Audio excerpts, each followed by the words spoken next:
Hey guys, it's Alex Base here. Welcome to my channel. Today I've got the Xiaomi 15T. It's an interesting upper mid-ranger and we're gonna find out today, is it worthy of your hard-earned cash? Without any further ado, let's delve into it.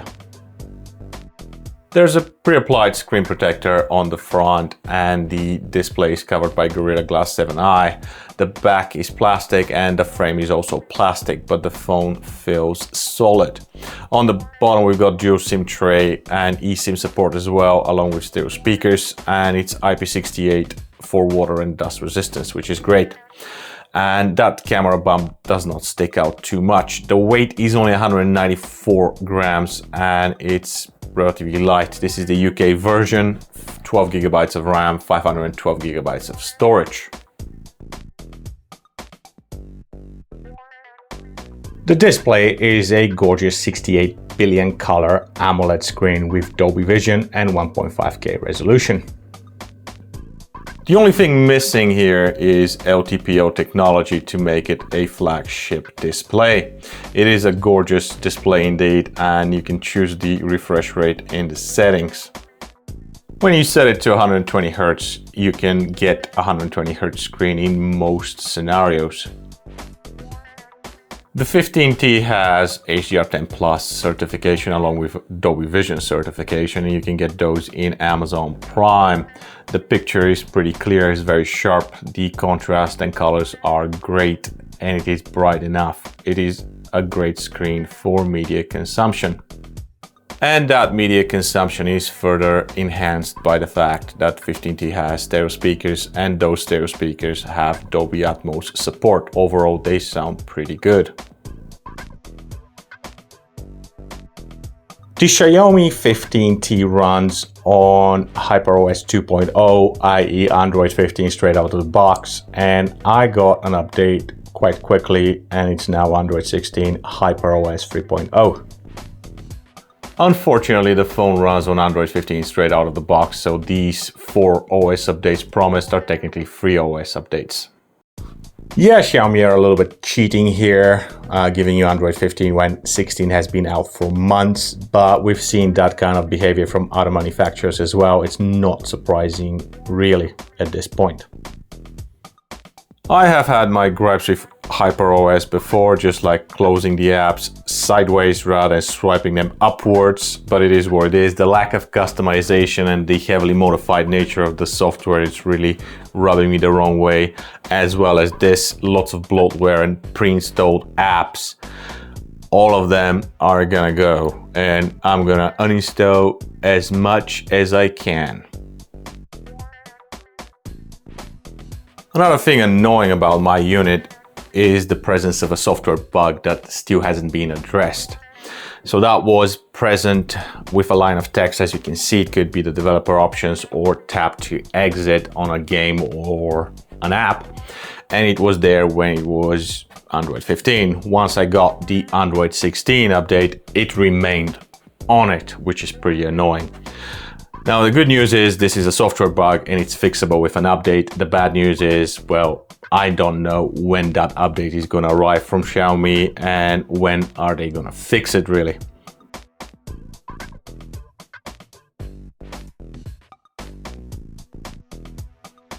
There's an optical fingerprint scanner and it works swiftly.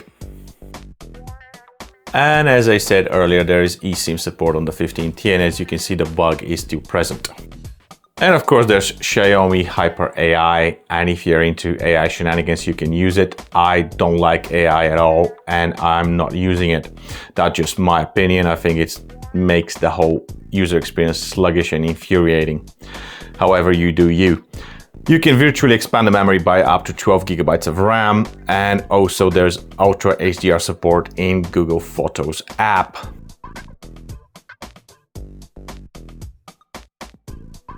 Moving on to performance, and the 15T is powered by the MediaTek's Dimensity 8400 Ultra. The Ultra, of course, is a very slightly boosted version of the MediaTek Dimensity 8400. It's based on a 4nm process and it is decently powerful. In the battery settings, you can change the balanced mode, which is the regular mode, into the ultimate mode, which is the high performance mode, and you can get some good scores in the Geekbench 6 benchmark, as you can see. What was most surprising was in the 3D stress tests, I got scores that were above expectations, and the Xiaomi and MediaTek's track record in the stability under stress isn't great at all, but here I got better than expected results and I'm happy with them. This is not flagship or top performance, but I'm taking it.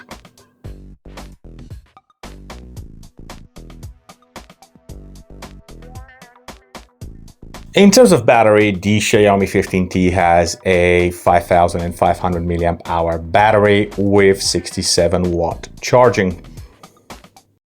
There are some things that you can use in the battery app in regards to battery protection, and you can also keep track of your battery health. There is no charger in the box, so you have to source your own. I've got my faithful 100 watt brick. And in terms of charging, well, I got some decent results. In half an hour, from 0 to 100%, I charged to 59%, which is okay, but nothing breathtaking at all. The whole full charge took 1 hour and 16 minutes, but you can charge it quicker with an original Xiaomi charger, I'm sure of that. Well, charging ain't that impressive, it's just good, but what about the battery life? Well, this one is an all-day battery phone, that's for sure. I was pleasantly surprised by the software optimizations, and in terms of phone calls and video and also web browsing, it performed pretty decently. Now let's wrap it up with the cameras. It's a triple camera setup on the back. We've got a 50 megapixel main snapper and also 50 megapixel telephoto lens and a 12 megapixel ultra wide lens. On the front, we've got a 32 megapixel selfie. Let's start with the selfies, and as you can see, they're not impressive in any way. The level of detail is decent, however, the color temperature is way off. They're much warmer than it should be. The colors are inaccurate, the contrast is also not that great, and the separation of the subject in portrait mode is good. However, on closer inspection on my face, I have the feeling that I have a disease or a condition. They're that bad. Xiaomi 15T's selfies are absolutely nothing to write home about. The main camera is tuned by the German giant Leica, and you can choose between Leica Authentic and Leica Vibrant. Whichever mode you go for, it's up to you and down to your personal taste. You get more saturated and lively colors in the Vibrant mode, of course. The level of detail is good and the colors are also good. The high dynamic range is decent. During the day, it gives you pretty usable results. The ultra-wide shots are better than average, and I'm very happy that Xiaomi opted for a 12 megapixel sensor here rather than the dated 8 megapixel crap that we usually get, so kudos to that. The 2x telephoto lens is also decent during the day, and it gives you clean, detailed shots. Overall, the camera setup performs pretty okay. The nighttime selfies are better than the daytime selfies, but they are still nothing to write home about. In certain situations, they can give you usable results, not in this one, as you can see. It's pretty bad, but in other situations, it can give you some decent shots. Again, nothing really to brag about. At night, again, you can choose your mode, and I think the Vibrant does better job at night, at least, but that's just my personal opinion.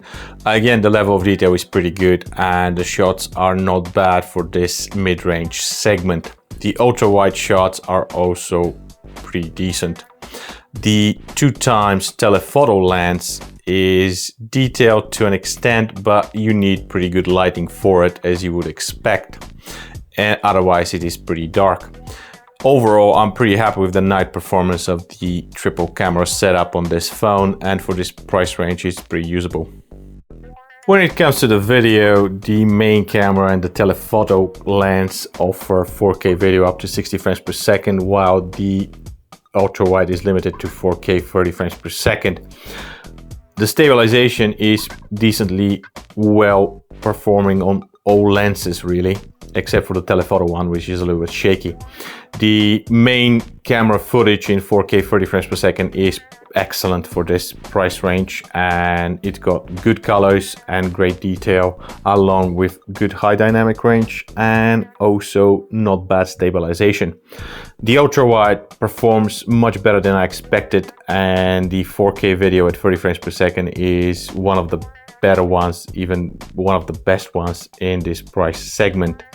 The footage from the telephoto lens is overall good. It's a little bit softer and there's a little bit of noise in it, but that's to be expected.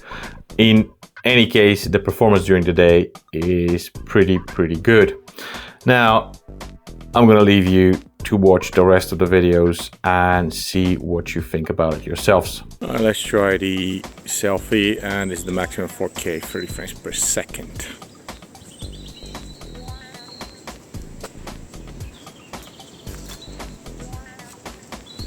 Right guys, in this windy night we will do it 4K 30 frames per second, which is the highest. Oh yeah, it's getting even windier.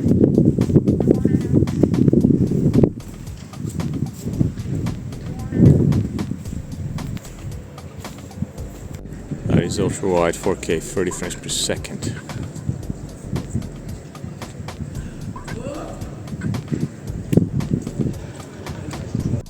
That's the main camera, 4K 30 frames per second.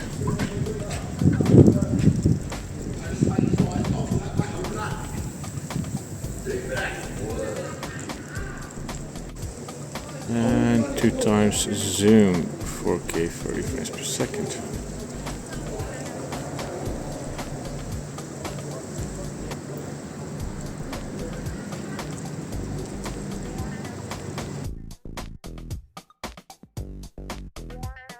Well, there you have it, folks. In a nutshell, this is the Xiaomi 15T.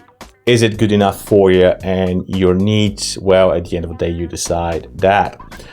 I'm Alex Bass. Thanks very much for watching and see you next time. Ciao.